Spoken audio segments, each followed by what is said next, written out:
They said free the Palestinians, then celebrate the death of native Indians. How these other races gon' take us serious? They don't. It's silly thinking you can fight oppression with a vote. I'm so woke, I got sleep deprivation. Belly of the beast giving birth to a nation. You know how I feel to have culture and they take it. It'll never be peace, tell them free the reservation. Till it's backwards, they don't know that they exist no more. Ever try reaching out for help and you just get ignored? Pick up vices like drugs or try to fill a void. They get a youth life sentence for a killing, he was just a boy. Niggas poor, what we living for? Life a gamble, it's like 10 or 4. Police hands around your neck, they just hit record. We in war, man, this ain't the norm. But you don't know how I feel to be black. Yeah, you don't know how I feel to be black. Yeah, you don't know how I feel to be black. Yeah, you don't know how I feel to be black. Yeah, you don't know. Mama on the stage crying. She just lost her only son to gang violence. Pops level 4 yard talking through the vents. Have you ever tried to hug your loved ones through a fence? Have you ever been hated just because your skin? Have you ever worked all week and couldn't pay your rent? Life a trip, I'm trying to catch my balance. Every step feel like I'm walking backwards. Credit card, but God check the balance. I come from where it's rough, that's why my heart callous. They want you to fall weak, that's a war tactic. Look how we live, what's scary than that? What you know about crossing the Darien Gap? Risk your life to live in hell or bury your kids. Either way we gotta suffer and they just get rich. Life a bitch, why waste time telling you that? Cause if you ain't a nigga like me, you don't know how I feel to be black. Yeah, you don't know how I feel to be black. Yeah, you don't know how I feel to be black. Yeah, you don't know how I feel to be black. Yeah, you don't know.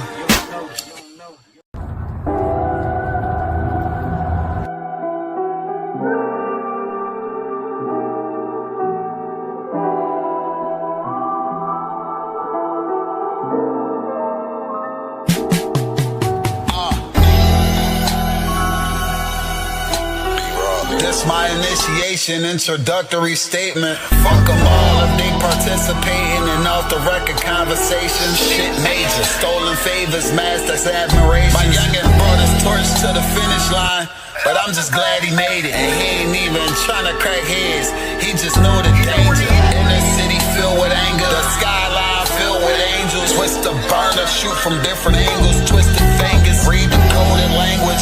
Man, what's the vibe, dog? I feel amazing. I found a stage door, but don't know what I came for. I'm nothing like a soft touch, don't touch it if it ain't yours. I'm a remnant of a great source, nigga. So many rappers would be better off as actors. Benefactors to the confusion, no solution. Puppet master, storytelling, no connection to the novelist. It's a tragic bankrolls, covering open wounds. And now I'm shitting like a restroom. They hold venom intentions, eating the way they gum line the most high. Giving niggas crowns, and I want mine. Fuck the lunch line, cause I don't take the lunch breaks. No lunch date, she bottoms up. And all I had to do was tap her front brakes. I'm B-Raw, raw vision, war written, the word written. More given to the theory, the law written, provide a long living.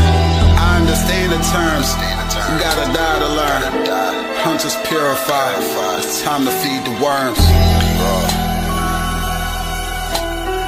This my initiation, introductory statement. Fuck 'em all. Yeah.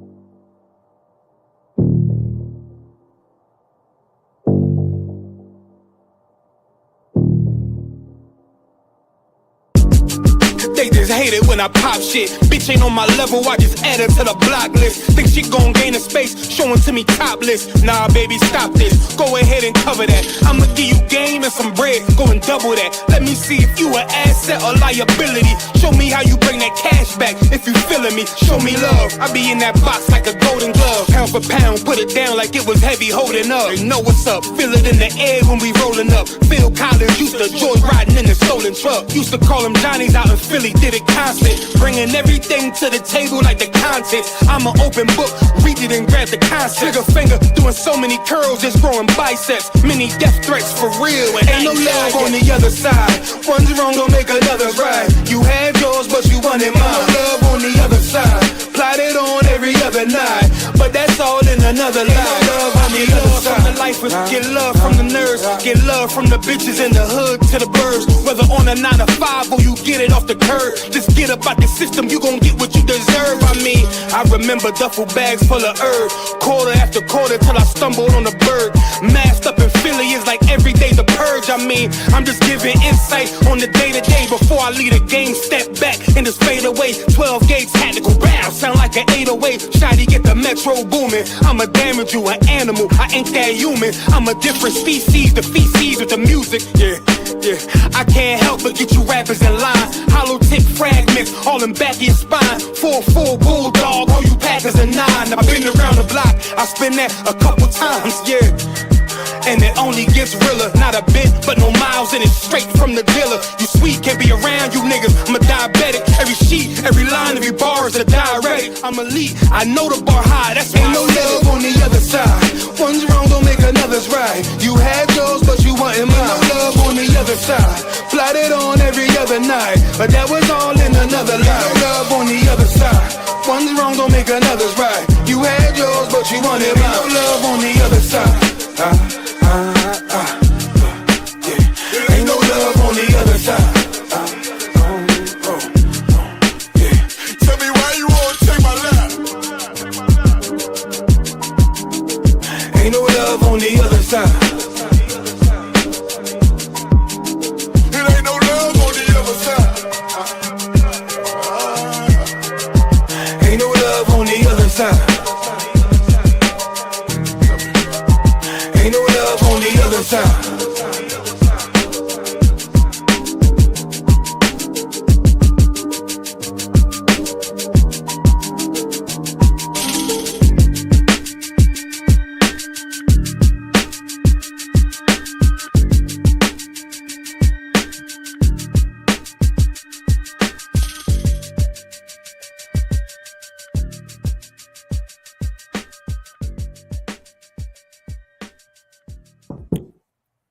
It's Legendary Productions. Damn right, legendary. How you know? Because it's one West till death, till they bury me. Hey, Shalom, Yahweh Shabrak, Yahweh Shema, Bashim Yoshai. What's going on, not one? Damn right, Yahweh Shabrak.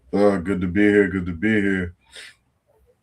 Hey, y'all already know what it is. Another episode of One West Ground Zero Radio. Let me change the background real quick because it seemed like people have a bad attention span. They need to remember all the time. One West Ground Zero live every Sunday, 1 p.m. Eastern Standard Time. You get nothing but the truth, the best podcast in Canada on the planet. Every single Sunday, 1 p.m. Eastern Standard Time. Again, One West Ground Zero. Why Ground Zero? Because this is where it all started. 1 West 125th Street, Harlem, New York, under Commander John YAHANNA, giving you nothing but the truth, the unadulterated truth, the not sugar-coated truth about every single thing, every single issue you're facing, problems in your life, whatnot, trending topics, hot topics, pop culture, what's going on the planet. Listen, you're going to get, the answers to all your questions. You're going to get One West perspective. You're going to get nothing but the truth. Why? Because the I.S.U.P.K is the home of the truth. Salakia. What's going on, sir? Yeah, no, that's heavy. You know what I mean? This been watching this podcast go on for what? It's been 2-3 years now. It's been going on for a while. You know what I mean? Brock Yellow holding it down. And I say that to say, any brother, Blacks, Hispanics, or Indigenous inside of Canada, you know what I mean? Specifically in Canada, like this podcast has been tailored to you, giving you nothing but information. You know what I mean? Every week bringing out, the baddest stories inside of Canada and throughout the globe. Like this is really a good source of information for you. So make sure you tune in. You know what I mean? Every week bringing out information, that our people really need to hear. You Damn know, right. not only is it live news, but this live news going on in the world, you know, we're giving you the breakdowns from the Most High Himself. You know what I mean? What's important for us, the food that we need in this place, as Christ said it. You know, Damn right. so yeah, definitely tune in. Shout out to you, Brock the Water, for holding it down. What do we got for tonight? Damn, we listen. A lot has been going on. Apparently, there's a racist white man that thought he was untouchable until he got hands put on him, and then I he know put him exactly off what you're himself. talking about. Right. Like, let me see if I can find the thing. Right, this man, Chud the builder. I'm gonna call him Chud the pegger, because apparently not only he's cross dressing for the longest time in his life, right? It's like a lot of white men who are, you know, secretly homosexuals, but apparently he's getting pegged. Mm. He's getting pegged. I was saying, damn, that's diabolical. Like how, like you see, the problem is with these white people, they're trying to portray what they call it again? Trying to portray a over masculine type of American, you know, patriotism, however they want to call it. Right? Now come to find out, they're all sodomites. Like it's a facade. It's fake. They're sodomites, and that this is just an image to hide that really they're homosexuals. Yeah. If I could jump in, Come on. what I loved about this story, there was, and this is the same topic. I saw another story today, where a white boy was begging a black man to say the N-word. Damn. He's like, I really want to say it. Can I say it, please? And the brother was like, no, don't say it. He's like, I'm not religious. I'm not your average black man. Don't say that word around me. I'm And not a the white Christian. boy is sitting here like, please, just you know the video I'm talking about? I think I seen it. God. Man, this white boy is like, please, I just want to say the N-word. And as I'm watching it, you know, kind of speaking of the same spirit of the story, you know, I'm watching, you know, some devils, you know, who maybe aren't as cowardice as other devils, you know, who come out and they tell the world, like, I want to say the hard R, the hard R at the end of that, you know, N-word. I want to say it. And, you know, it speaks to the spirit of these people. Like, to think in 2026 racism is gone and done away with, like, you've lost your damn mind. You know, we want to be friends with these white people, you know, when they're behind closed doors saying Lord knows what behind our backs. You know what I mean? A lot of times, you know, we get the pleasure of seeing them say it to our face.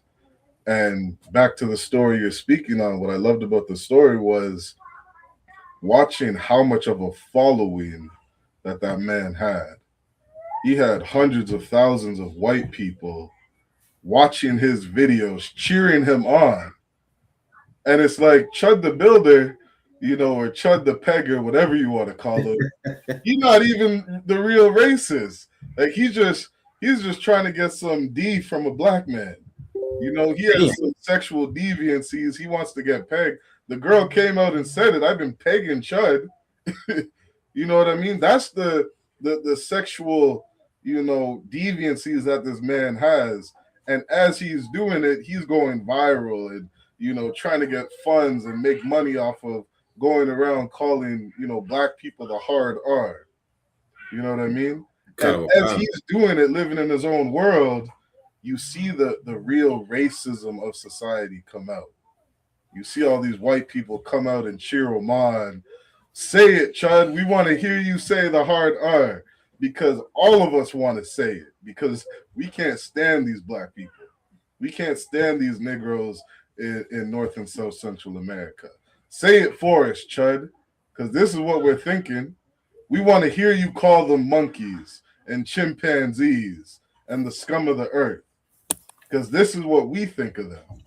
And Chud got a massive following because of it. You know what I mean? So Yeah, definitely a beautiful story. You know, I look forward to seeing the videos that you bring out on Chud, whichever one. I know is going to be a good one. Kai. So, like, if I could add, we bring this out all the time about, like, you see how it says God made man is in his own image. When these other nations made their God in their image, because when you look into all these pagan festivals, what is it? Drunken sexual deviancy, right? Now, Chud, I'm gonna pull up the clip. Chud used to sell weed to his pegger, and then he got pegged. Like, you can't make this up. Like, even in scripture says what? That Christ is not gonna come back until the man of sin is revealed.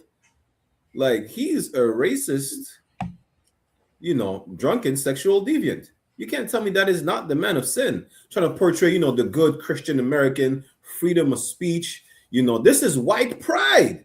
This is the perfect example of a white American. But let's pull up the clip real quick for people they need to see a visual. People is very hard. They need to see the visual. We're not talking about a graphic visual. We would never play that. We don't even want to see that shit. It's a lot here. But look at this. I made a video about, this is Chuck the Builder dressed up as a fairy. People said that's not him. As if your face do not change as you mature. The difference is now he has facial hair. What do you mean? It's the same. It's the same Batman. God. Let me play the clip. You can't hear it. Yeah, I don't know what's wrong with these clips. Some of them you can't, some of them you could hear. Let me see if I could. Give me 1 second. God, no sweat. Yeah, like as you were saying, what was it going? But yeah, so as you were saying, as you pull up that clip, like, and what's funny is, like, the I.S.U.P.K told you that this man had a sexual deviancy. You know what I mean? I heard it in the UPK before I saw any of this. You know what I mean? And so it's like you're seeing his sexual deviance come to light. You know what I mean? We're telling you that, nobody in their quote unquote right mind is gonna go around a bunch of black people calling them the hard R. Especially knowing, and I've heard General YAHANNA speak on this so many times, but I've witnessed this growing up. Like, black people, we're so much better than white people in everything we do. You know what I mean? I can name countless of fights I've seen growing up of black people whooping some white man's ass. Like, just tear it into him. You know what I mean? Pause. Like, we just crazy work. You know what I mean? I've never seen a white boy, stand up to a brother in a fight ever. And these people, specifically these white men, they grow up feeling so emasculated and so small being around black people. You know what I mean? Like, they can't even keep their white women to themselves because these white women, they want nothing to do with them. They want a brother knowing that they're gonna get some, 20 inches down there, some, a rod that is just hard as hell, able to please her in every way known to man, and he cannot compete in the slightest when it comes to a black man. Like, they feel so small compared to us. Every sport they've ever played, you get on the football field, you got 20 white boys trying to take down a brother. They can't tackle the man. They're jumping at his feet. Black man's doing flips over him. You try to tackle him, you bounce off the brother. You can't take a black man down. And now you're telling me, as you get older, you're going to go out in society and call black people a hard R? Like, you have some other sickness inside of you. You know what I mean? Because you say the wrong thing to her, brother, you're gonna get your ass whooped. No, where's the self-preservation at? You know what I mean? So the UPK, we break it down. We tell you that this man has something wrong with him, and lo and behold, he's getting pegged by a black sister in the bati. Like, what, you know what I mean? Like, it's crazy as hell out here. So the video that was not playing, this white man is breaking it down basically, and that's Right. diabolical. Just the title itself, Chud the Builder pegged by a woman. That's crazy. Right. My MZs. So a woman who she calls herself on Instagram, Pretty Girl with the D, Damn. says Damn. Pretty Girl with the D. Hey. I bet you Chud saw her name and was like, Pretty Girl with the D. Who is this? Hey. Let me message this sister real quick. That is crazy. Damn. Wow. Pretty Girl with the D. Sister. I don't even. It's like this is the type of shit like you don't even want. Damn. Listen, we were trying to look for that clip of that sister that's saying that what she did with Chud. Yeah. I don't even want that in my search history. That's crazy. Damn. Yeah, I don't blame you, Priest. And Chud the Builder used to raw dog with her ex-wife, but it's not what you're thinking, because this woman is a professional pegger. And she said it was back in 2015 that Chud the Builder, his cheeks used to jiggle. Wow. All right, stop. I'm done. Yeah. You get the gist of it. That's crazy. That's crazy enough. That why? Damn. Like this. Listen. Good night. We can't. I don't even know if you could speak on that. Listen, your macho, beard, mustache, bodybuilding, gun-toting, proud Christian, proud white man is a homosexual. Right. Talking about what's the movie again? They made a movie with white people. It's American Pie. All these are homosexuals. God. You can't make this up. Like they would play games with their football coaches getting slapped on the butt. Right. Like it's like they play gay games. Yeah. That's just white culture. Yeah. It stems from the Roman Empire, the Greeks. They stole. Imagine stealing sexual deviancy out of everything you could steal. That's what they stole from the Africans. They didn't steal eating bushmeat. They didn't steal. I mean, they stole some of the riches of Africa. But the thing they stole and they appreciate the most that they stole from Africa is the deviancy. Right. They didn't even steal multiple wives from Africa. They stole the deviancy. Damn. Like you could have took that part of the culture because Africans, they can have multiple wives, Muslims or not. But you had to steal the sexual deviancy. Good night. Look, bro. And these, I always think of this scripture where the Bible says, "Is this the man that caused the world to tremble?" Like, you white people are so stupid. Like you thought this was the man that was, gonna lead you to the next revolution. He's just a homosexual. That's it. You know what I mean? He just has a sexual deviancy. And you white people jump on this bandwagon as if, this man's out here, saying what we always wanted to say. You're so stupid. And if you're I could, so small-minded. You know what I mean? Yeah, go ahead, bro. You see what you're saying?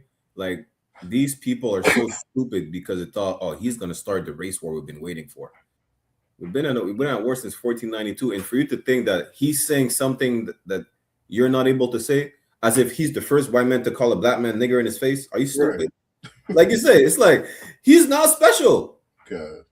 Like, don't think because social media and there's, viral hashtags and clickbait things that, oh, I've never seen a white man do that before. They do that all the time. All the time. God. Like, Donald, your president does it. And he's even worse. I don't even know if he's worse or not. He's just the most famous and probably the more powerful than you are. But white people do it all the time. There was a good story on that, Brock. There was it was actually a brother in Detroit who he unalived his co-workers. Damn. He was just a brother, working a 9-to-5. I've seen it. Yeah, I think it was on a Netflix documentary or something. And I looked up the story a little more, but he was just, he was getting called the hard R at work. And these white people thought it was just a joke and it was so funny. and they're the business owners. It's just a small business. Maybe there's 5 or 6 of them in the office, and they're terrorizing this black man every day. Like you think Chud is the some whatever face of white people to do this? As you said, Brock, they do it all the time. You know what I mean? I can, myself, I can name countless of times I've heard white people say it around me.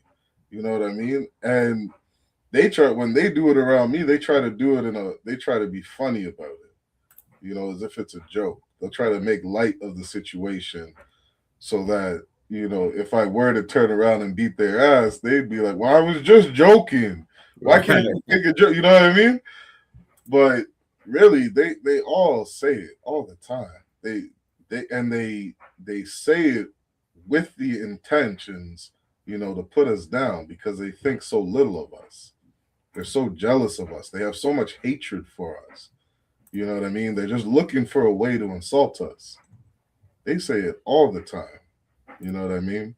And that goes back to what I was saying at the beginning. Like, what I love most about this story, which Blacks, Hispanics, and Indigenous should pay attention to, is how racist this place really is. Like how many followers this man has, and you should rethink that white boy that you talk to every day at work that you think is your friend. You Christians, you think that white boy that you're trying to save, and God loves everybody and forgive them for the past. You should rethink your thought process. Like really rethink these people that you hang around. You're at church. You're at the Marshaw in Detroit. Shout out that brother. He says it all the time. The church of the International Church of Jesus. You know what I mean? The All Nations Church of Jesus Christ. They're in that church with every nation under the sun. They're black man hanging out with Ham, with the Africans, with Asians, the white man holding hand in hand, singing and praising to Jesus like we're all, one family that bleeds red. Meanwhile, they go home and they're liking and subscribing to Chud the Builder. Right. You know what I mean? Yeah. Go ahead, bro. I found that clip because I watch Crime Stories. That's one of the stories. That's a brother in Detroit. He unalived his boss because his boss was a racist prick. Damn right. Employee that shot people. It was just racist. Yeah, this is the one. Flat out racist. Post on Facebook. And the crazy part is, they're blaming the brother for his actions. Now, we don't condone the actions of that brother because, you should not take up, commit any acts of violence towards someone just because it said the word nigga. First of all, let Christ said the truth shall set you free. When you look into the etymology of nigger, look up Acts chapter 13. Let me see if I can pull it up on the Blue Letter Bible, right?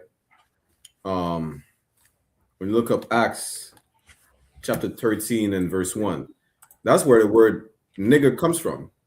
You understand? It means black, and it's literally pronounced nigger. So that's the number one thing for our people to understand, right? Don't even punch a white man in the face. Not, can I stop you from doing it? Can I prevent you? No, but I'm just letting you know. Don't put yourself in trouble for something that's that irrelevant. You need to learn how to insult them back. And because you don't know, they're not telling you something that's false. Tell you black people are criminals. Some black people are criminals, but you can't dispute that. So what you do, you punch them in the face and then you go to jail. Listen, tell them white people are pedophiles. If I could, Brock, if I could read something. Kawakan. If I could, well, I don't have to share my screen. I'll just read this really quick because, sometimes when we talk about this, one of the things you said there was, we don't condone, taking out a man for saying that word or whatever. But what a lot of people don't understand, and maybe they do, is there's so much trauma behind even hearing that word as a black man. You know what I mean? Let me read this really quick. It says, hearing a racial slur from a white person acts as a psychological micro assault that triggers race-based traumatic stress.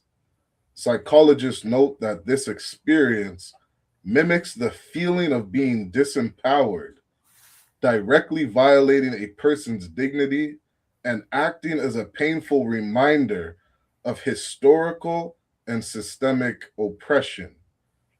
You have things as PTSD symptoms, hypervigilant re-experiencing, the intersectional double bind, cognitive dissonance, and the great equalizer. Like when you call some black men, that the hard R, like you got to understand that there's so many different psychological things that could be going through this man. Like you say that to the wrong brother, he has memories of his ancestors being lynched. He has a memory of watching Roots and buck breaking a man, or graping a sister in front of his ancestors. And he could be thinking, like, when he hears this word, like, what is the term they use? Microaggression. For all you know, as a black man, that your life is in danger. You know what I mean? How many black people, you go out to the country in the middle of nowhere and you're in a small town somewhere where it's nothing but white people? Do you know how many, psychological things is going through that brother's head? Like, am I safe here? Is there gonna be a lynch mob that comes out of nowhere and ties me up? Am I gonna be able to get a hold of my family? Is anybody gonna find me? If you say the hard R, man, I could understand you getting everything that comes to you. You getting shot at, you getting, your ass beaten. I could understand it, even though we don't condone it. You know what I mean? Because there has been so much racism and abuse done to blacks, Hispanics, and indigenous. Like, this shouldn't be something that's just a joke. It shouldn't be something that's just taken lightly. You know what I mean? Like, hundreds of years of abuse. They could never understand, the mind of a black man, because they have no compassion. You got women watching their children be burned alive on school buses. You see what I'm saying? Like, these people should beyond watch their mouth. You know what I mean? Like, they should, we talk about this a lot of times. Like, they should have gave us our own land and our own country and moved us far away from them, if they were truly setting us free. Because you can't go through that many hundreds of years of abuse and just expect for all of us to live together, without any societal problems. You know what I mean? I could out of one. Yeah, jump in. What do you say is so heavy? Because when we got freed from Egypt, we didn't stay in the land with the Egyptians. You can't be free and be right next door to your captors. It's impossible. That's not freedom. I don't even know how the concept of freedom is not understood. It said we freed black people. You're allowed to stay on the land that we stole. Remember, mind you, now it says we're allowed. We have permission. You didn't free us. You basically loosened the leash. That's all you did. Salakia. Yeah. I always I remember watching. Sometimes I watch those prison shows and documentaries or whatever. And one time there was I guess the warden of the prison was doing an experiment. And he basically said, we're not going to put everybody on lockdown if you guys can act right. We'll just leave the gates open and you guys can all be free to walk around and commune, so long as there's no fighting, so long as there's no, riots and whatever. And it's like, that's how I picture blacks, Hispanics, and indigenous inside of North and South Central America. Like, you just open the gate, but we're still in the goddamn prison. You know what I mean? You open the gate, we can all now, walk around each other. That's not freedom. You know what I mean? You just, like you said, you just loosen the leash a little bit. That's all you did. And that's the society we live in today. And if I could, I don't want to just pull up the word nigga is literally in the Bible, and that just means black. Strong's G 3526. Niger. Niger. You can't make this I up. know. Look, and that's why I brought up some of the trauma that we face behind that word, because think of this. All the word nigger means is black. But think of how much this oppressor weaponized that word. Right. You know what I mean? I hear Ahabawan say this a lot. Like Esau was blessed with the sword. You know, that's what the Most High said in the book of Genesis, that he would bless Esau with the sword. This man can weaponize anything. And he weaponized the word nigger, where we don't even want to say it ourselves because, you know, we look at it as some kind of derogatory word when all it means is black. Esau made us believe that there's something wrong with being who we are. You see what I'm saying? And there's so much trauma behind that word that it affects us to this day. That's how much of a devil he truly is. Khan. And that's, and listen, and you see, they understand trauma when it comes to them. I had a conversation yesterday with this dumb Edomite lady. She got mad. She told Officer Adiyar, yo, I love you, but I don't like him. You should not defend him. You should have him apologize to me. Damn. Because I didn't even make any personal attacks. At one point, she heard me saying the white man is a devil. She's like, are you calling me a devil? I said, no, but I'm not a devil because I'm a Caucasian, because I'm white. I said, yeah. She said, you should apologize. She tried to give me a hug. She got mad because I refused the hug. She said, you see, you're the problem. I said, why? She said, can you give me a hug? I said, yes. Why won't you? Because I'm not a hypocrite. Yeah. What do you mean? Of course I could give you a hug. I have two arms. You have two arms. You know, we could, but I'm not going to do it. Yeah. And then she it's like, and she's talking about, you know, we need to move past it. Can we move past it? I say, yes, we can. But the problem is the perpetrator of whatever action is done against the victim is not taking accountability. They're not feeling sorry. You're not even recognizing the hurt you did to my people. So how can we move forward? I even asked you for an apology, but you just not even taking accountability or even recognizing the hurt you did for my people. And you want me to move forward, and you actually want me to apologize when I'm hurt. Like, you punched me in the face and you expect me to say sorry and I forgive you and I forget about it.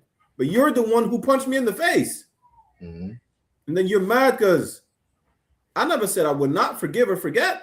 I said, yo, can you take accountability and actually acknowledge that you hurt me? She said, we need to move past that. Well, go tell the Palestinians to move past that. Why don't you tell the Jewish men to move past the Nazis? They remember the Holocaust every year. They don't even buy German products. They don't want to buy BMWs. They don't want to buy what's another Volkswagen. They don't want to buy that because it reminds them of what they claim they went through, you know, during the 1940s. Well, guess what? I ain't even said I'm not going to buy any white product. Y'all own everything anyways. I just said we could move forward, but could you at least acknowledge the hurt you did to my people? No, I can't do that. I have to, you know, I don't want to think about that. Well, guess what? Shalom. Okay. You know, that's the thing. They can't recognize the hurt they did. They don't want to be held accountable because they know what they did is so atrocious. You know, like we can name everything from our people, from the heathens. Africa is messed up even more than it was because of white people. You know, the Arabs is messed up. The Asians is messed up because of, besides them being heathens and being stupid, white people mess everything they touch. You see, there's a story, I forgot what it's called. I think it's King Midas or whatever. It says everything the king's touch turns to gold, right? Everything the white man's touch turns to death. Salakia. Yeah, you know, just on the subject of Canada, you know, when you said they understand their own pain, I thought that was interesting because, you know, they recently, and I didn't know this. I was talking to a sister, you know, who has their kids in school, and the high school curriculum actually removed the book To Kill a Mockingbird. I don't know if you're familiar with that book. It was, on some Jewish devil and the Holocaust, something like that. That book used to be, mandatory to be read, inside of the Canadian curriculum. They removed that book because they said it was too graphic. Damn. It was too harsh. You know what I mean? It's too painful to remember what Jewish people had to go through. You know what I mean? They had compassion on Jewish people. And when I was thinking about it, I'm like, okay, but you're gonna talk about you're gonna wear the orange shirts, once a year and remind indigenous people of, all the blood, shed, and tears that they went through in Canada. Right. You're gonna throw that in their face and remind them of how we conquered you. Remind them of all the atrocities, that they went through. You know what I mean? We don't have enough compassion not to speak on that. But those Jewish people, you know what I mean? To Kill a Mockingbird, that little white girl, we're not going to talk about her pain. It's too painful to bring up for her. So I thought that was interesting. You know what I mean? And I'm not even going to get into the hypocrisy of them. You know what I mean? But the idea behind removing it from the curriculum, they removed it, Barack. They took that book off the shelf. Imagine that. It's like in Florida. I think, was it not Ted Cruz? I forgot. Some devil in Florida. He said we need to change the curriculum about slavery. As opposed to teaching, they were brought here as slaves. They were brought here they came over here as workers. They didn't brought here as workers. They came over here as workers to learn skills. Nigga, we were slaves. And even that is so insulting. Like, y'all already sugarcoating our history. Now you make it worse to change the whole narrative that we came over here to the Americas and in the Caribbean as workers. Yeah. We're not the East Indians. We're not the Africans. We're not the Asians. We were not indentured servants. We were slaves. It's like, you see why they don't want to take away the Confederate flag, because it would erase their history. But you're doing it to us. You're erasing our history. You're changing the whole narrative. Good night. Because of a racist white man, what's his name again? Charles Darwin. You make believe that everybody comes from Africa. Because there's apes, there's the most amount of apes over there. That's where that ideology comes from. So you're already erasing our history, and we should just go a long way. We should just say nothing about it. Listen, Shaiwan knows I have the receipts. I have the receipts. Don't ask me. Ask Officer Damgabar. Yo, we have access to slave master diaries. Yeah. What are you talking about? It's the history that you're proud of. Like, you don't want it to go away. Guess what? We share that history. It's just we're on two different sides of it. But it's the same. Like, you're so proud of the Confederate flag. Guess what? We were lynched while you were waving that flag. So you don't want to remove it. No sweat. Just like you will remember about how your people had to fight for that land in the South or whatnot. We'll remind you that before your people had to fight for that land, Mexicans owned Texas. And they fought for Black people to prevent you from keeping us as slaves, because we're brothers. You fought for the land for what? To be a proud racist and hung niggas? Well, guess what? We were working that land. We made sure your land is prolific. We made sure that you're able to eat today. You're the cowboys today because we were the cowboys back. Listen, this is crazy how even the term cowboy, you could tell it has a racist connotation. Cowboy. Right. Yeah. You're not calling each other boy. Since from young age, you make sure that he's a young man. Like, you don't even see the psychology of it. We were never be able to be men, even as grown adults. You were always a boy. And then in the Constitution, you're 3/5 of a man. Imagine that. So as you remind us of your history, we'll remind you that your history is part of ours and vice versa. But you cannot erase the pain that we went through, because now we have to show you the actions that caused that pain we went through, which you are the perpetrator of. Yeah. The lock it. Heavy. You know what I mean? So I'm proud to be in the I.S.U.P.K because I am never going to let my people forget the pain that they've gone through. You know, we get that spirit from Commanding General YAHANNA. You know what I mean? We are not going to forget what you've done to blacks, Hispanics, and indigenous. You know what I mean? And the Lord tells us not to forget. You know what I mean? The Lord is writing down, the angel is writing down every crime you do to us. Behind closed doors and on live camera. The angels are writing that down. And Christ said, reward them double for the evils that they've done to us. We're recording and we will remember. Trust me. You know what I mean? That day is coming. It's not going to be a pretty day. And Salaki, if I could, we could move on to one in the next topic. We could segue into that, right? Yep. Talking about the pain. This says 500 MS-13 gang members on trial for 29,000 killings in El Salvador. And this is so hypocritical because who's going to put any of the Spaniards on trial for creating the condition for the MS-13 to have risen up? You understand? Who's going to put you Americans on trial for creating the MS-13? Just for y'all know, MS-13, even though prolific in El Salvador, Honduras, with the 18th Street and everything, was not creating in El Salvador. People don't know that shit. It came from America. It came because of the oppression that the white man imposes on Salvadorians, on Central Americans, specifically Salvadorians. Then you deport them, coming right out of a civil war that you created. Who's gonna put you Caucasian people on trial for creating this environment, whether it's in El Salvador, in Colombia, in Jamaica, in Haiti? Who's going to put you on trial? Again, y'all blaming the victims. This is just the result of oppression.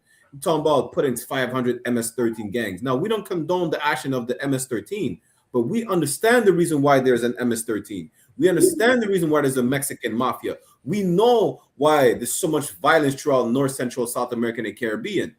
Those people that you put on the spotlight, on the forefront when it comes to that violence, they did not cause it. They're literally at the bottom of the pyramid. They're the product of that violence. They're the product of that oppression. But who's causing it? Look at the president of El Salvador. He's not even a Salvadorian. He's Palestinian. Look at the president of Dominican Republic who's pushing that racist narrative between Dominicans and Haitians. He's Lebanese. He don't give a damn. There's an agenda to destroy blacks, Latinos, and natives, and they're still pushing it. And they blame you for it. They're gonna say these Salvadorans are racist. These Salvadorans don't like Mexicans. These Salvadorans don't like black people, and this and that. But who's pushing that? Who's pushing that propaganda? Who's pushing the propaganda that they are to blame? You understand? Just like we are the children of slaves, they are too. This is the remnant of the Mayan Empire. This is the remnant of the Inca Empire. This is the remnant of the indigenous people of the Americas. And just like there is a reason for natives to be drunk and on drugs throughout the reservation, there's a reason that they are MS-13. And this is not by default. This is not their nature. Listen, I grew up, I know a lot of people from Guatemala, Salvador, and everything. These people are so brotherly. I remember I was at a party with shout out to my nigga Mijo, right? I was surrounded by like 20, 30 Mexicans. I never felt safer in my life, besides being in a UPK venue. Outside of that, that's the moment I felt safer. You be around white people, you be around Arabs and Africans, you always have to think like twice or three times, like, damn, something might happen. I was surrounded by 30 Mexicans, even if not more. I never felt safer in my life. You understand? These people are so brotherly. I was in Ecuador. Listen, I was in Ecuador on a resort. I was walking in Ecuador through the streets at Salakia. I never felt danger. You understand? Even when we were in Dominican Republic, Captain Kapash, Officer Yatazar, Officer Kaz, Officer Sharataza, at the time, Trooper Tawabia, who's an officer now, I didn't feel not safe around our people. You know, when we're around our people, listen, I feel safer in the ghetto than in a white neighborhood anytime. Yeah. You understand? Because I know the nature of my people. There's a reason why there's so many violence. It's not because we're violent by nature. The white man, Chud the Builder, that's his nature to be a sexual, deviant, violent man. You understand? The Christian cat who shot up the church, what's his name? Dylan Roof. That's listen, you think you're safe in the church, not when there's a white boy. Even when there's no white boy, you're not safe in the church because it's a white institution. Yeah. You understand? Yeah. Any of these men right here in that picture, listen, I feel safe with them. I ain't gonna hold you. Look, if I could, bro, I don't know if it's possible to pull up a picture beside this picture of white boys in the U.S. military. You know what I mean? Because you could share your screen. I don't want. Let me see if I can pull it. I'll just pull it up. Let me see. Here, I got a picture right here. And I'm saying this for a reason. Let me share my screen. Okay, yeah, I'm sharing it right now. Let me see. Because like you see the white boys in this picture, Barack. That's like, the builder. Look at the white boy in the glasses. Or the white boy right beside him. Or even that white girl. You know what I mean? Kind of on the side. When I look at these people, there is no sense of fear I could ever possibly get from looking at these people. Yeah, like they look so feminine. You know what I mean? The men, they get you to shave your beard when you get in that military. They're so goddamn feminine. And if you could pull up the other picture, like this is something that our oppressor has done. He would love to make you believe that masculinity is evil. And that's part of the thing of propaganda. Like he'll try to take a brother who is masculine as this is something you should be afraid of. When really, imagine having this killer on your side. Imagine if you had this killer around you when somebody was trying to grape your daughter. Do you understand what this man would do to that man? Like he's going to protect you to no ends. But when you said that you felt safer around those brothers, it's because you understood that not only are these people a compassionate people, but they have the ability to protect. You know what I mean? And unfortunately, like it's a very sad thing that we've done, and the scriptures speak on this, is we've accepted the mark of the beast. And by accepting the mark of the beast, we go and we do the work of our oppressor. Like you're a Mexican brother unaliving another Mexican brother. You're doing the work of your oppressor. You're in a gang. You know you're gang banging on one another. You're doing the work of your oppressor. And we never stop to think like, wait a minute, who gave me all these goddamn guns? You look up where MS-13 is getting all their guns from. They get it from the Israeli government. They get it from the U.S. government. They're being funded by the U.S. and Israelis. All their guns, all their weapons. You can look it up. There's news articles on, you know, the what do they call it? The controversy of the MS-13s getting their guns from the Israeli governments. What you don't understand, black man, Hispanic man, and indigenous man, is your oppressor wants you to kill each other. They want you to unalive each other. They want you to do it. And they try to push you. They just give you a little kick. Like you were bringing out Barack Yalla. You know what I mean? They'd have you believe that you should be fighting one another. That woman that came up to you before, what did she say to you, Barack Yalla? Look, you know, maybe you should separate from that brother. Why? Because they want to divide and conquer. They don't want us to unite.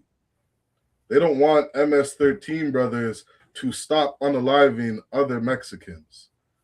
They don't want black men in California to stop unaliving other black men in California. You know what I mean? They got some Crips and Bloods out in Montreal. They don't want you guys to stop the beef. God. And they're going to give you guns and drugs to do it. The government put drugs all in our communities. The Israeli government, they put guns all in the MS-13 communities. And they'd have you believe that your brother is your enemy. And so, like, if I could add one. Yeah, go ahead. Just to add on what you said, right? It's like, yo, listen. M16s are not manufactured in El Salvador. We have an issue in Martinique where we kill each other, and then a lot of them say, well, we have to blame the St. Lucians for bringing the guns. AR-15s are not manufactured in St. Lucia. AK-47 are not manufactured in Jamaica. Should I go on? There is, like you said, there's a new report that just came out.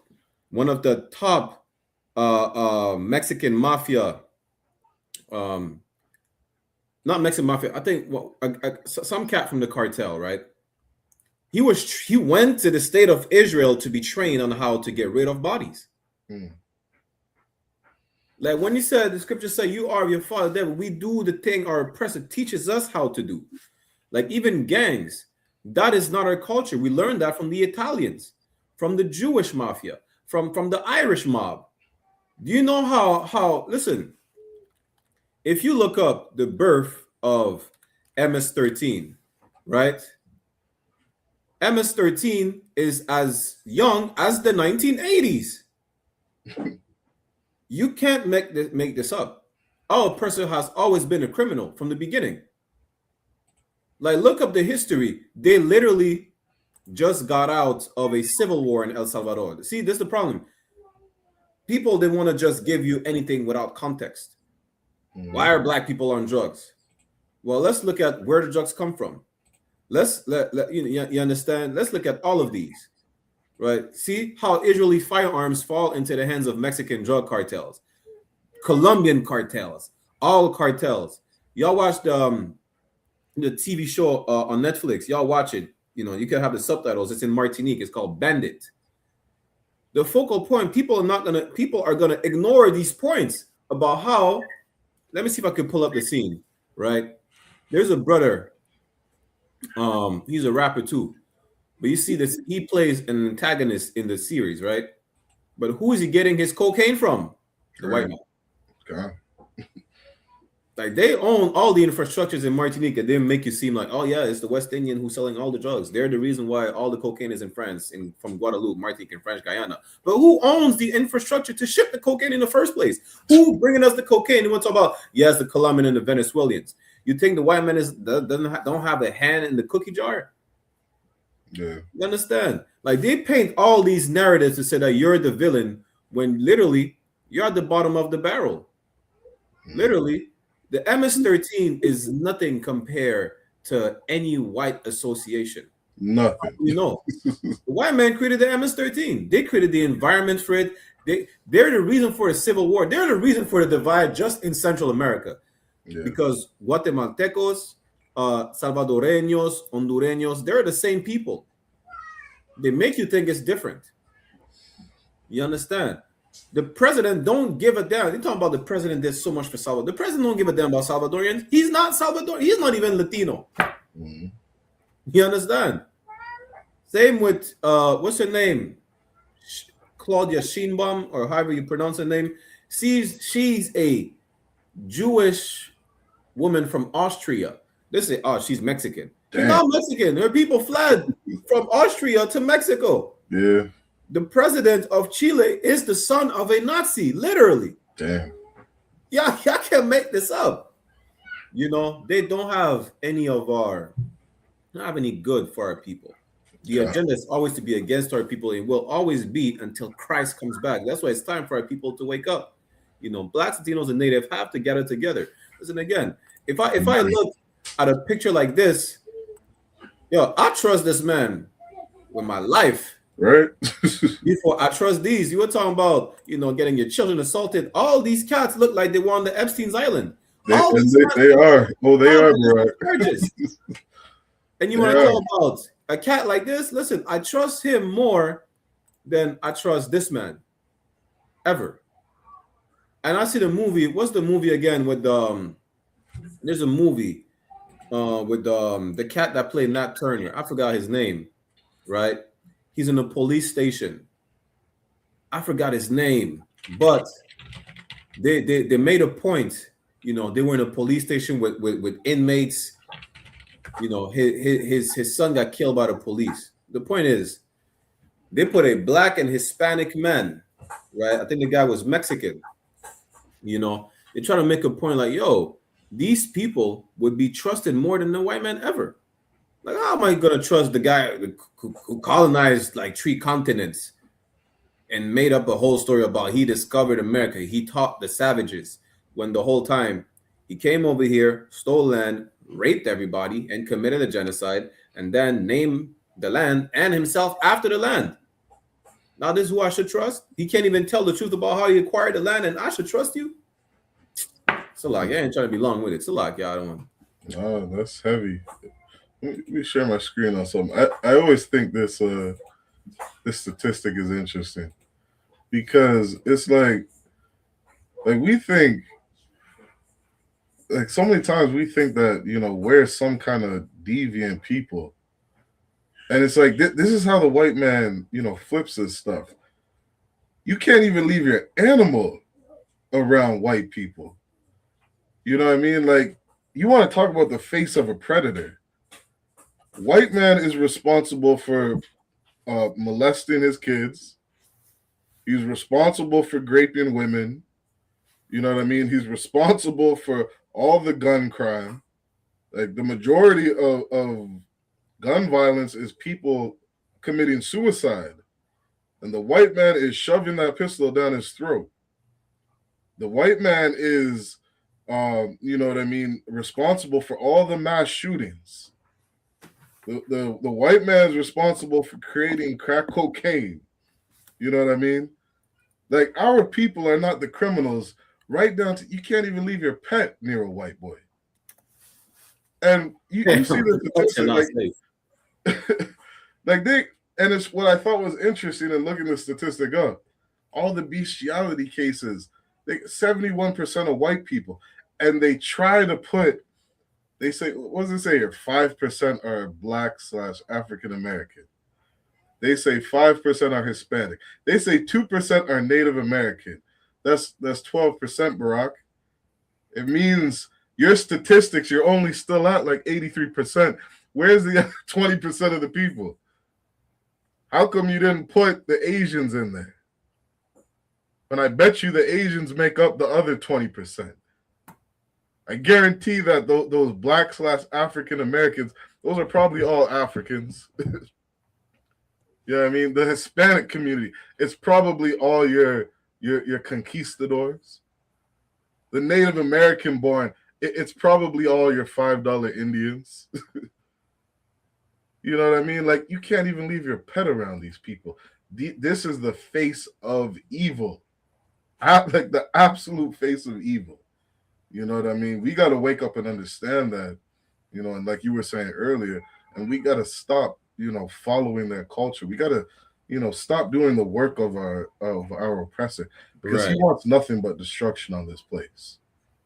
And if I could follow his ways, we're doing nothing but, you know, continuing the oppression that he wants on our people. Go ahead, bro. If I could, real quick, just to add on, you know, to the issue in El Salvador again, like, a lot of people don't know that El Salvador was in a civil war from 1979 till 1992. That's fairly recent. People understand, oh yeah, the Sri Lankan people, they're just like that for us. So the Palestinians, we understand. You know, they still have to adapt. The Salvadorans, they ain't given no time to adapt. They ain't given no time to heal from the colonial era. And they just think, oh yeah, you know what? They're criminals. They're violent. There's a thing called, I don't want to say movement. It's called la matanza in El Salvador. It means the slaughter. You know, listen, these people just coming over here. Just yesterday, I seen my grandmother. I see my father, my brother, heads chopped up and burned, literally. Now I'm just moving in America and I'm supposed to just adapt. I can't even recover. And that's how the MS-13 came about. And who were the leaders of El Salvador at the time? People don't even ask themselves that question. You understand? All these Spaniards are the reason, we have MS-13. The CIA, because at the time, if people read about it, the US, they feared that El Salvador, just like Nicaragua and like Cuba, was going to become a communist country. So what did they do? They did the same thing they did in every single countries in Latin America and the Caribbean. US intervention to destabilize the country even more than it already was. Right.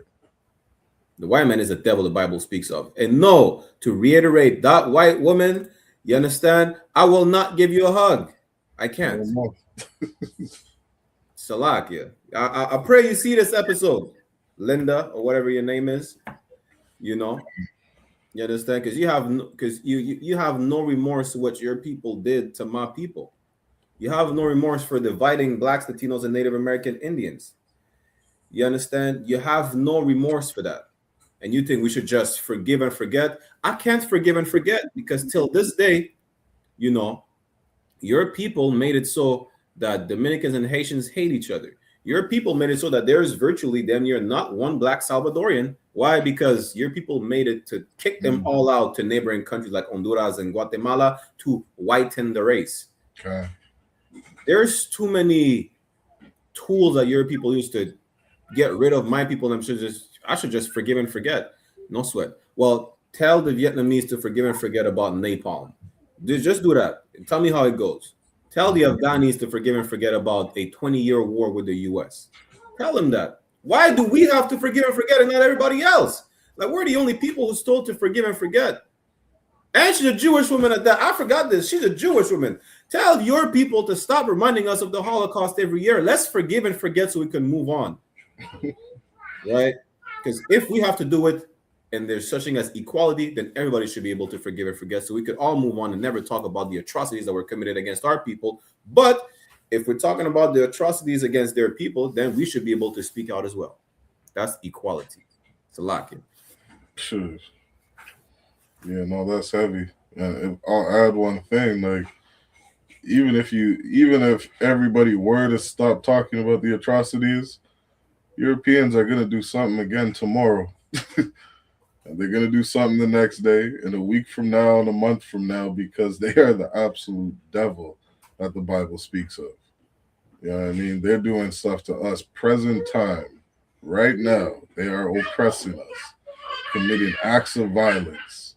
You know what I mean? Unaliving us. Every day there's a new news article about some police officer gunning down our people. You know what I mean? It is no different today than it was yesterday. You know what I mean? So shoot, let's forgive and forget about yesterday, but what about tomorrow? You know what I mean? Like, these people have to be eradicated off the face of the earth. They are an absolute virus. History shows it. History proves it. This is just who they are. You know what I mean? The Bible is so just, saying that the whole house of Esau has to be destroyed. You know what I mean? Because they'll just continue. They'll continue to do the evils on this earth. Khan, if I could, I'd have won. That's heavy what you just said, because I told that to a white woman yesterday. Let's say we forget about the past. We're still getting lynched today. What do you mean? Like, I'm from Martinique. We have the highest rate of prostate cancer in the world, Martinique and Guadeloupe, because we're poisoned with a carcinogenic pesticide that is not going to go away for the next 200 years. How do we forgive and forget about that? We're still affected by it. Let me forget. You understand? We have 90% of the population in Martinique and 90% in Guadeloupe being affected by that. Mm-hmm. We have a highest rate of abortion, Martinique, Guadeloupe, and French Guyana. The three populations together is barely over 1 million people. Mm-hmm. And we have the highest rate of abortion in mainland France, which is 60 million to 60 billion people. How could we forget about that? You can't just sweep it under the rug and say, yeah, let's just forgive and forget. Mm-hmm. Now, you're the abuser that just say, you know what? I did you wrong, but please forgive and forget. You just abused me, what, 5 minutes ago? What are you talking about, Salakia? Damn. God. How does that make sense? Yep. You understand? Like, you shouldn't even, like, the craziest part is that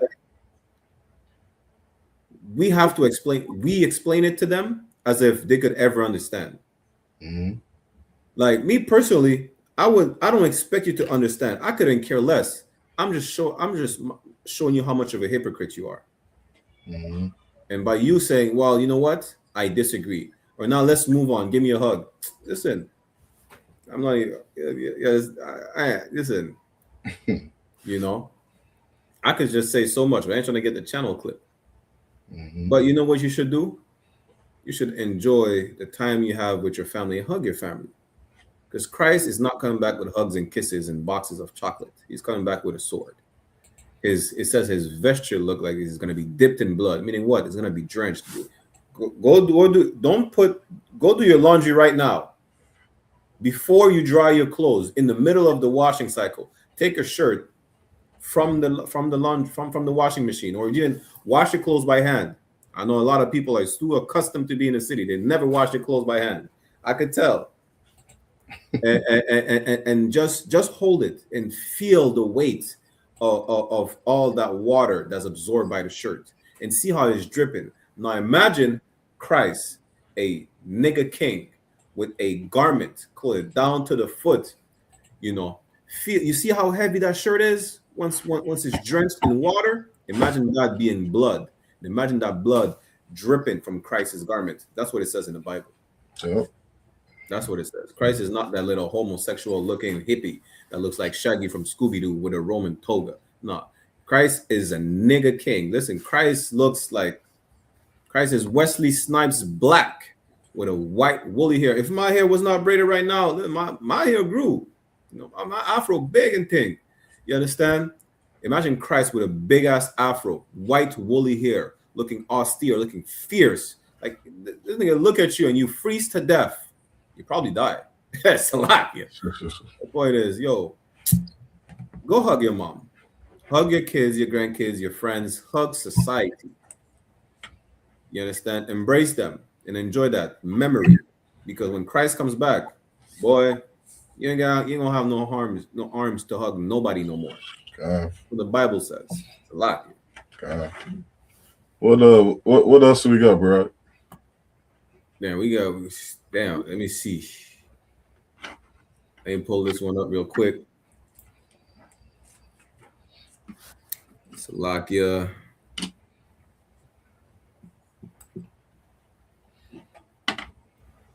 If you're tuning in, make sure you like, share, subscribe. All right, share this, like this, comment. Get your comments in. You want to comment on the story, put that in. You know what I mean? We'll make sure you read your comment. Shout out to a sister in the chat checking in. What's going on, Princess Nawar? Thawada for tuning in. All right. So, what do we got, Barack? That might be one of our last stories. We're running short on time, but let's get it. Why are those in power still depicting black youth as criminals and gang members?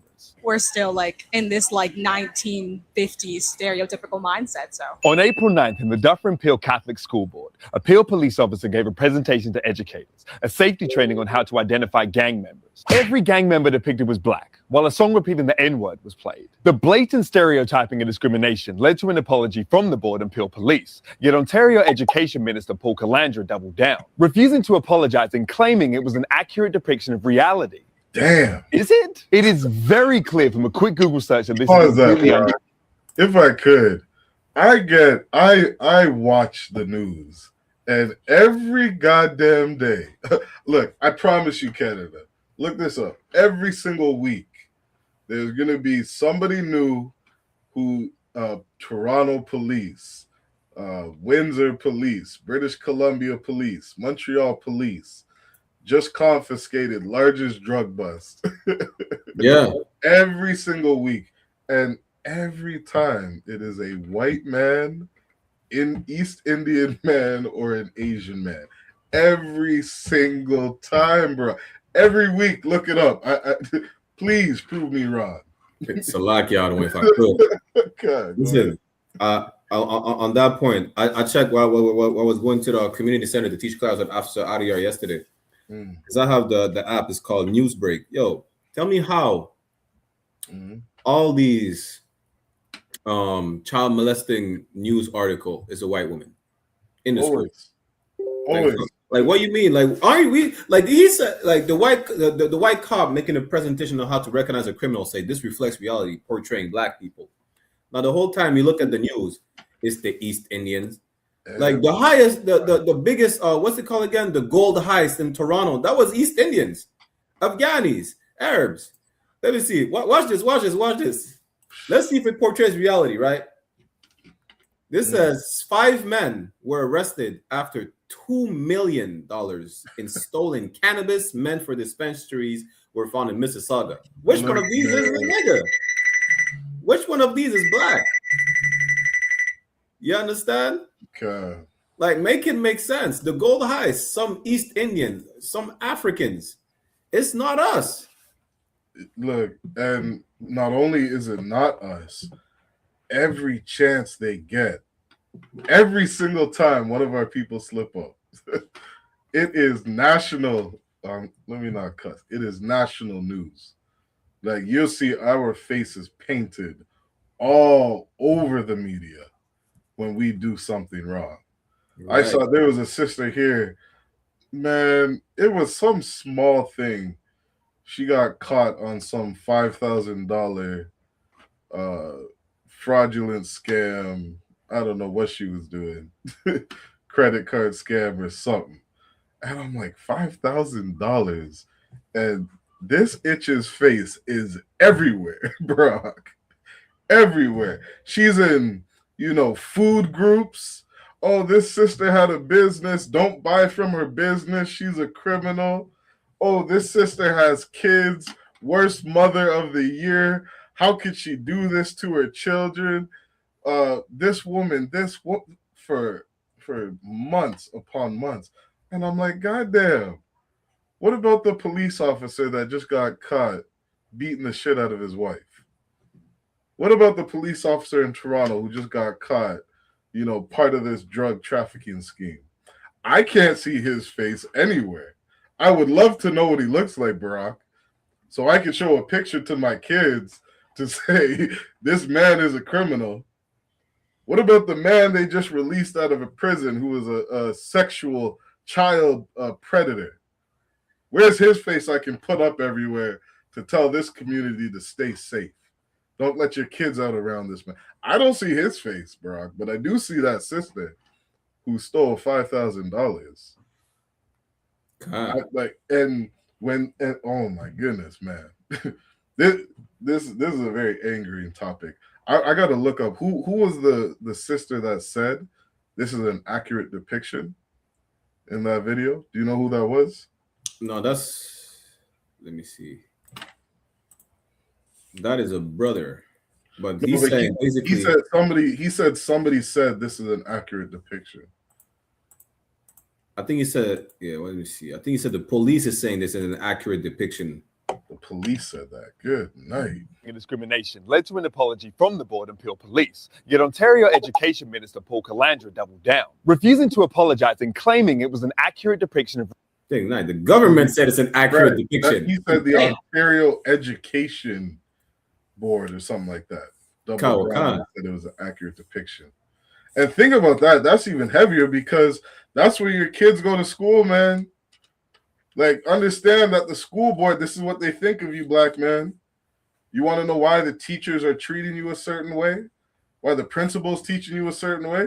It's the goddamn educational system that thinks you're the criminal. They say you're the accurate depiction. Even though their white daughters and their white children, white boys, they're getting high every day off cocaine. They're smoking all the weed. They're selling all the drugs. They're the ones with the money to get the goddamn drugs. Tell me the 13-year-old black child that has money to go, start a new drug business. He don't got it. You know what I mean?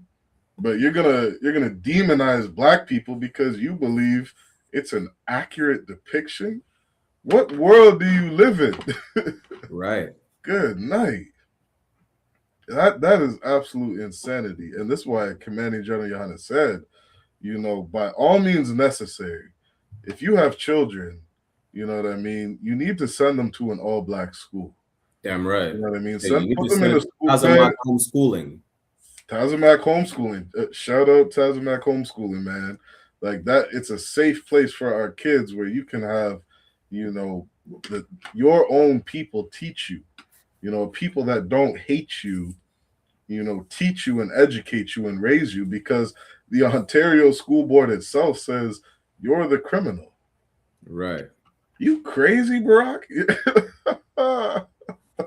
they're sitting there watching what's it called? They're sitting there watching Top Boys, Barack.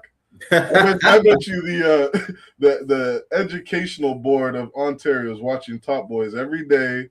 They're listening to Lil Wayne. They're listening to Snoop Doggy Dogg. You know what I mean? They're watching Tyrese. What's his movie? I forget his movie. Baby Boy. They're watching Baby Boy. And oh my God, Barack, these are the criminals, because Top Shotta, you know what I mean? They oh my God. You're not living in reality to make a statement like that. That's absolute, ignorance. You're absolutely ignorant of what goes on in this world if you think the black man is a criminal. And so, like, if I could, I want yeah, go ahead. Just to add to what you said about y'all not living in reality and y'all are oblivious to what's going on. We got this last clip before we close out for you to understand the climate, besides the war, the civil war, you being as a criminal, even though you're not making the news, and it's East Indians, white people, and Asians. This is what you should be aware of. Canada's largest white supremacist group is training with fascist fight clubs in the US, growing a global network, preparing for what they say is a race war. The race war is here. Meeting with some of the most prominent white nationalist groups in the United States and the founder of the whole movement. I'm for pro-white. I'm for putting my race above everything else. Through public Telegram posts, videos, and images, we track them from Texas to a major gathering in South Carolina. It's very significant that we're seeing Canadians travel across the border. That is getting more and more coordinated by the day. Shoot, if I could, Barack, and I want to touch on this specifically because I'm pretty sure I saw them. They'll go on a highway. You know where the bridges are? Yeah. On the highway. They had a big ass flag out there. And I'm looking at them. They're in all black, masked up, can't see their face. And they're just promoting hatred. as people would say. They're just out there promoting hatred. Canada, they have the largest organizations of hate organizations in the world. It all comes inside of Canada. They said the Ku Klux Klan died in America and moved to Canada to live. They're inside of Canada. You know what I mean? That's all throughout the news. You know what I mean? That's on their record books. And so they're out here, just terrorizing, people. They're terrorizing what they would call minority groups. You know what I mean? Anybody that, they think is a threat to the white British or the white French, you are an enemy. You know what I mean? And they're all over Canada. I swear I saw them out on the highway. We touched on that like a couple months ago. They're out here with banners in Toronto talking about white lives matter and things like that. Yo, listen, y'all not, like I was trying to say, y'all are oblivious to what's going on. Y'all not ready, especially you Black Christians, Latino Catholics, whatnot. Let's love the world and hug each other. Listen, little did you know that the world war is going to expand to Canada. There is a civil war brewing, and there's also a race war. How do we know? Because it was prophesied in the Bible. Now it's coming to pass. What are you going to do? Are you going to hug the people that's going to lynch you in public, talking about they need to save the white race? And believe it or not, yes, they're tired of East Indians. Yes, they're tired of Arabs, but all of them are tired of you. Like, you're the worst of the worst when it comes to everything that they hate. Just never forget that. You understand? Talking about a race war. They're preparing for a race war. The Arabs are preparing to take over the world with Islam. Every nation is preparing to fight, just as Christ prophesied. You understand? We've been telling that since 1969, but no, God so loved the world that he gave his only begotten son. Christ is coming back and dealing with all these nations with a sword. Just know that the Bible says, I'm just paraphrasing, before he deals with the other nation, the Lord will clean up his own house first. He'll put his own house in order. You understand? That's why y'all need to come to the I.S.U.P.K. And y'all sisters need to get a man. And if y'all want that same, sister to have as much protection as you have, share that man. There's going to be a time where you ain't going to have to start arguing with your men about some dumb shit. You ain't going to have to argue about, I don't want to share you, whatnot. Listen, that time is over very soon. You're going to have to wake up and be like, yo, I want to feel safe. I need safety for my family, for my children. I need to feel safe. I ain't trying to, run up and down the stairs about the noise I hear in the middle of the night. You understand? I want to feel safe. I want to feel protected. I need to be protected. The hell with the feeling. Salakia. Yeah, man. If I could, bro. You know what I love about the white man? Like, he's so proud. he's so proud, and he's too proud not to speak on how much of a criminal he really is. Right. Like, and I always bring this up. This is a man named Ryan Wedding. Like, they said they got alleged drug kingpin, ex-Olympian Ryan Wedding. They're so proud of being criminals, bro. You know what I mean? You want to sit and say that the black man, is the natural criminal. And statistics are right. Statistics are true. Come on, man. Ryan Wedding, they portray him in such a light as being known as like the greatest of all time, Barack, when it comes to drug dealers. This is a white man. You know what I mean? This is a ex-Olympian. You know how proud they are of their snowboarders and their skiers and all that bullshit they're doing. That's your man, Canada. You want to say that black people are the criminals? Come on, man. I want to hear of the black kingpin inside of Canada. I do. I want to hear of the Hispanic or indigenous kingpin. I want to hear about the greatest crimes that we've ever committed, Barack. And I want to hear white people talk about it. Because I guarantee when you bring out the greatest Hispanic kingpin, that got caught stealing $10,000 from a bank, and you compare him to Ryan Weddings, who $10,000 is like a penny to him. Right. How much goddamn drugs this man pushed in his community. I really want to see it. It's such a joke. Ryan Weddings is a evil bastard who is responsible for so much death on this earth. I don't know if people could really grasp their heads around, how much drugs this man pushed on the earth, inside of Canada, inside of Mexico, inside of America, around the globe. He is a drug kingpin. You want to know why people are dying of fentanyl on the streets, zombied out, zonked out, whatever the hell they want to call it? That's because of Ryan Wedding. Not some ghetto, some black boy from the ghetto, in the ghetto of Toronto. You're retarded as hell if that's what you believe. There's such good criminals, Barack. Go ahead. Khan. You were gonna say something?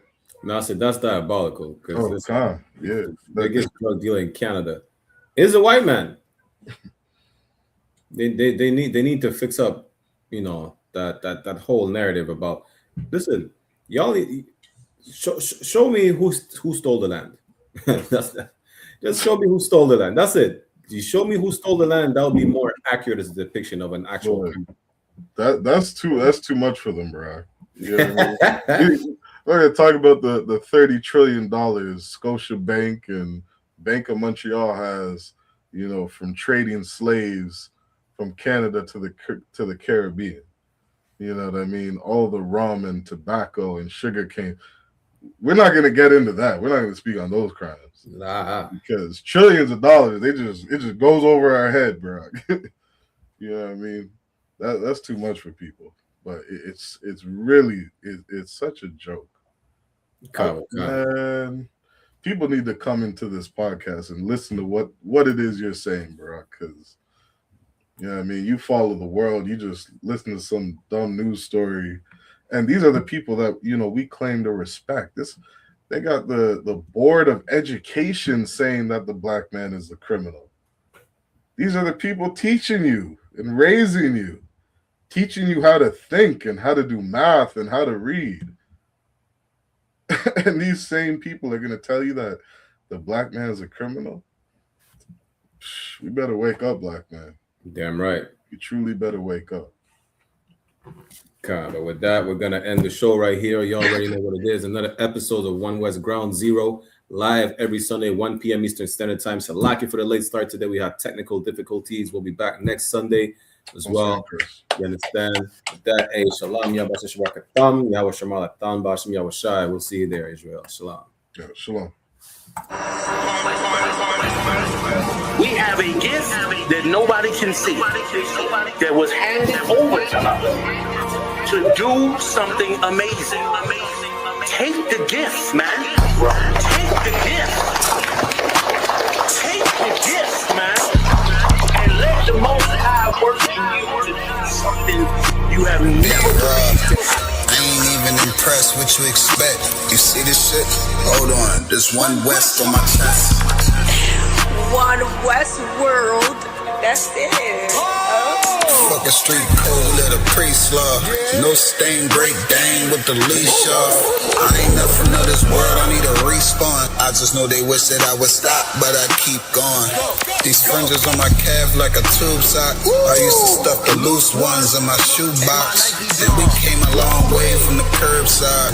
Now we looking from the top from a bird eye. And I can't leave my brother on the battlefield. Lord, let the hell rain, we gon' see who real. And you know they gon' hate when they see a plate. So imagine what they doing for $250,000. And we really the only ones going to war. You niggas just be talking like y'all won the war. I made love to this truth and there's no divorce. My Spanish mommy call me Poppy like a corner store. Let me show you how to do it. City living by the word, I think it's time he proved. I think you better use your head before you fucking lose it. And save the acting for the camera, this is not a movie.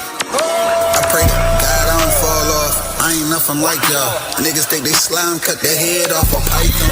Blame me for my outlook, never counted the lookouts. The world said I wasn't shit, but look how I turned out. Not so bad, huh? Why you mad, huh? We go hard, but go harder for the have-not. Listen, when that oil hit your leg, then you can't stop. Your feet better hit the ground running, this shit bedrock. Man, we tried to put him on, but he sleep. Waking up the people, that's the job for a priest. Hopped out the wheel, fringes swinging like a pendulum. You heard of the tribes, where the fuck you think they get it from? Look, I'm a soldier, get the order, then I get it done. Got some big shit to split the water, make these niggas run. Why you hurt? If I told the truth, then I showed you love. Let me prove it, wanna move right, let me show you how to do it. Let me show you how to do it. City living by the word, I think it's time he proved. I think you better use your head before you fucking lose it. And save the acting for the camera, this is not a movie.